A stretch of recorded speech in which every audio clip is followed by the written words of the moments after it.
Hola, friends! Welcome to this Thanksgiving episode of Camel Wives, where we are sharing hunting experiences from the wife perspective. I'm Gabby. And I'm Jasmine. And today we're going to be sharing lessons learned throughout the hunting season. So, Jasmine, tell me something that you've learned this year in your hunting season. Ooh, there's there's several stories that I have over the years, not really just this year. Sure. My first deer hunt that I went on, I think it was about 2 or 3 years ago. I was really nervous. It was my first deer hunt ever. I had pulled a tag for the first time, so I was really nervous. We went through the motion. We did, oh my gosh. Okay, we forgive you. Thanks. We did the scouting.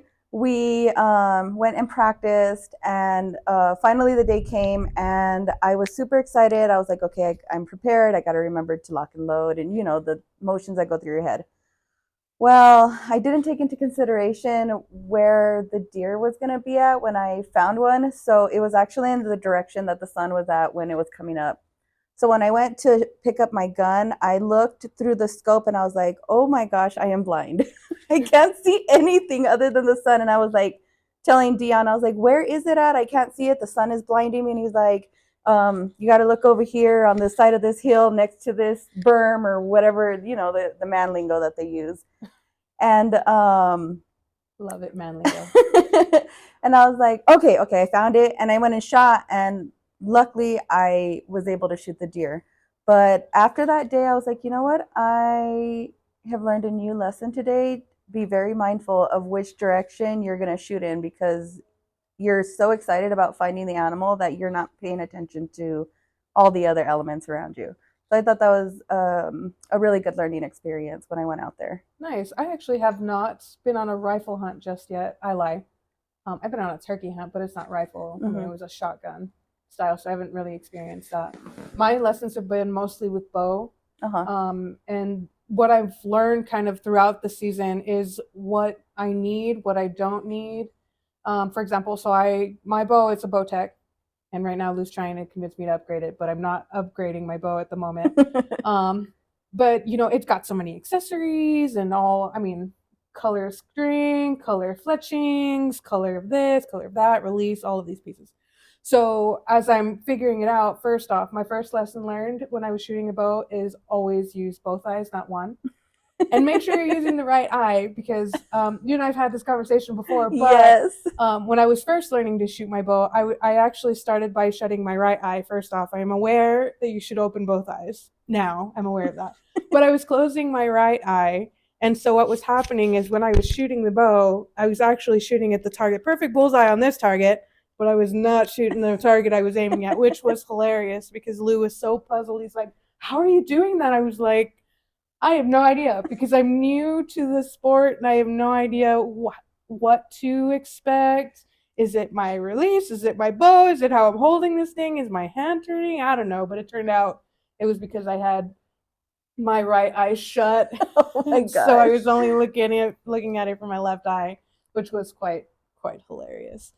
But you should always shoot a weapon with both eyes open. That's funny. How long did it take both you and Lou to figure it out? It was probably a good 15 or 20 minutes, because he would be like, so I mean, he's helping me, he's teaching me right form and make sure your hand and your bubble grip and yeah, you're looking at all these things, and then I'd shoot it and he's like, how did you do that? And I was like, I have no idea what I'm supposed to be doing. So first off, let's start there. Second, I don't know. And he's like, you were aiming over there, right? And I was like, yeah, I was aiming at this target, and I'm not really sure how I hit that target. But it did. It took us a good 15, 20 minutes to finally figure it out. That's funny. Oh my gosh, I had probably another lesson learned when we first started hunting. Not we, because Dion's been doing it for a long time. The first year I went hunting, I went turkey hunting with him. And because I'm really new to it, I was like, cool, some camo pants and a shirt and a hat, and make sure that my face is covered. Cool, I got this. Well, I didn't have the proper hiking boots. I was like, cool, I got tennis shoes. It should be the same thing. tennis shoes are made for walking, so I mean, it should be fine. No, it's not fine. I left the hunt with my feet very, very sore. I had blisters on them. Like, the socks move around, and it's not the right kind of support for what you're doing out there. So if you ever decide to start hunting, remember to get some pretty decent hiking boots, because it's not the business, because your feet are, it's going to be the thing that gets you around while you're out there. So you got to have the proper attire. I think gear is something that like we don't really think about when we're hunting, right? Because I also had a similar lesson, not in shoes, but actually in jackets. I'm somebody that's always cold. Like right now I got 2 jackets on and it's not cold enough for 2 jackets, but I'm comfortable in 2 jackets. Yeah. But I'm always cold, and I had never been on an elk hunt, first off. And elk hunting is early. You're going early. At the butt crack of dawn, you're already in the buggy getting out wherever you need to get. It's still dark out. And so Lou tells me, Lou is a polar bear, by the way. That man does not need to wear layers. He barely wears blankets to sleep. But he tells me, he's like, all you need to wear is your long sleeve shirt and your vest, and you're going to be just fine. I'm like, yeah, all right. I don't know what to expect. So I get in the Ranger, and we're like driving up the hill, and I was like, Lord, I should have worn my jacket. And sure enough, we had to pull the rain jacket out because I was just so cold. It was enough to like break the wind. It wasn't enough to keep me warm, but not enough to be comfortable. Yeah, it was definitely not comfortable. So lesson learned. That is always a good lesson learned. Wear or carry layers. Pick one. But I'm definitely always wearing my jacket. That is great advice. Yeah. I find it really funny right now that you said Lou's a polar bear. I think it's funny that we have different names for them. I call Dion a mountain goat when we're out there. Because that man does not get tired when you're walking out in the forest. And he will go up all the different hills and up on the ridges and down a really deep part of the hill and back up the next one. I'm like, oh my gosh, dude, you're a mountain goat. And I think it's funny because when we're out there, he's a mountain goat, and Lou don't need no layers because he's a polar bear. He is very much a polar bear. That man's a polar bear. I think that's hilarious. I also had an interesting elk hunting experience. What was it? Probably about 4 or 5 years ago. Dion pulled an elk tag for the first time in a very, very long time in one of our favorite units. And it was our first year at that unit too.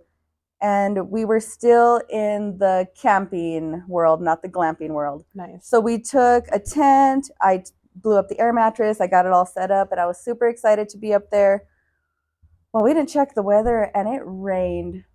Not just rained, it poured. Nice. We took our mules with us that time because we were going to try and do some mountain hunting with the mules.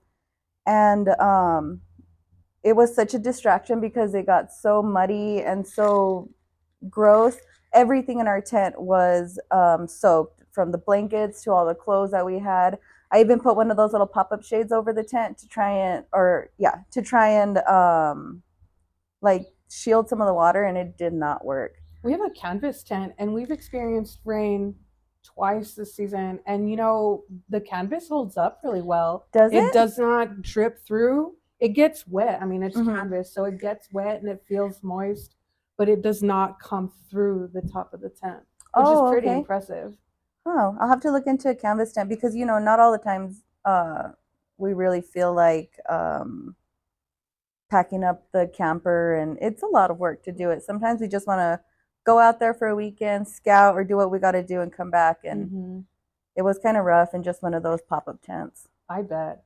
One of the lessons I learned was actually this weekend. So we do bow shoots because we want to stay sharp with the bow. I had not shot my bow since September, since the hunt. I was going to ask about how that went. Yeah, I had not shot it since then. And when we went Saturday to go get some practice in, and I was definitely a little bit rusty. But as we're out there shooting my bow at the bow shoot, and my arrow is like going right. It just would not go straight down. But when we were practicing, I didn't have a bino harness on. And so when I'm out there, I got the bino harness on to see the target, right? And so I could see the target. But what was happening is, I mean, we're women, so we naturally have, we're heavier up top. And so when I'm pulling, the string is actually hitting the bino harness. And so I had to actually shift the bino harness over. So Lou and I had a conversation about, I need to carry a different type a bino harness, or just carry the sling for the binoculars. Probably, yeah. Yeah. I found the sling to be quite nice, but it's really hard to try and decide what you want because the bino harness can just carry everything that you need. It'll carry your Got a lot of snack rangefinder, and pockets. it is a great snack pocket holder or snack holder. Definitely. Yeah, that was a lesson I learned this weekend because of that. I literally had to shift the bino harness over to get a clean shot off. I never even thought about that because so even though I've been doing hunting for a long time, I'm still not confident enough to put in to harvest an animal with a bow because I'm not that good.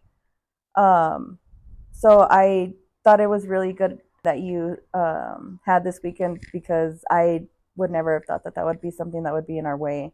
It's kind of interesting because it's not something that Lou had considered either. Mm-hmm. You know, we're trying to figure out. He's like, "What's going on?" I'm like, "I don't know. My grip is good." We did fix the tension on my release where, you know, before I could actually hold the release Mm-hmm. and pull. But what was happening is I was actually pulling the bow, so it was causing it to go up or down vertically. And so we fixed it. So now the tension is just push and go. Uh-huh. And he's like, "We fixed the tension on the release. We fixed the grip." He's like, "I don't understand what's going on." But when I shot Saturday, I did not have a harness on, and when I shot Sunday, I did have a harness on, and so it was very much like something for both of us to discover. Yeah, it was kind of cool. That's awesome. That is awesome. Have you had any other hunting experiences that you have come across that was like a aha kind of moment? I don't think I really had other lessons learned. I mean, being out there in the hunt with Lou, I think that was a great experience overall. I think some of the lessons I learned were things about like his world mostly because it's his profession. Oh yeah. So he's doing this day in, day out, taking clients. So I got to see from a client perspective kind of what it's like to be out there with Lou. And I was super grateful for the opportunity to be out there and see him in his element and like driving around and realizing the kind of skills that you need to be a hunting guide. Because truthfully, there's some skills that he has that I just do not have. Things like, you know, he's sharp all the time. And even when we're driving like in the city, he spots things and he's like, "Did you see that?" And I'm like, "I have no idea what you were looking at because first off, you got me off guard. Second, we already passed whatever it is you were looking at." But he's spotting like these little things, and it was the same out in the hunt. He's able to spot like the different color between the deer and the tree, and I'm like, I would never have seen that in my life because they're brown. They look the same. Yeah, they do. And he's like, and I even like GPSing, right? They're using trees and like different landmarks to GPS while they're out there. Mm-hmm. And every time he'd be like, "Where are we right now?" And I'm like, "Tree, like on the road. We're in pine tree area." Like I have no idea because it's not something I'm familiar with. We passed the same clearing probably 3-4 days before I figured out what he was asking me. He'd be like, "Where are we?" And I'm like, the only thing I remember is that this was a parking area. He's like, "That's right." I'm like, okay, well, at least I got one. I got one of them, but otherwise I'm like, and they would talk through like directions in different landmarks. There's an old tire. You're gonna see this aluminum something or other. There's a fallen down windmill, and it is kind of cool to be out there. The man lingo. Then be hearing them like talk in their own language. It's awesome. It really is awesome to be a part of. Yeah, definitely. I agree with that. That was my favorite part of the season. That's awesome. It's like I said, it's really cool to see them out there. Mm-hmm. I agree with that. I agree. Thank you so much, everyone, for joining us today. Remember to subscribe to our YouTube channel for more hunting experience from the wife perspective, and follow us on TikTok for more fun content. Until next time, stay adventurous, Camel Wives. Bye.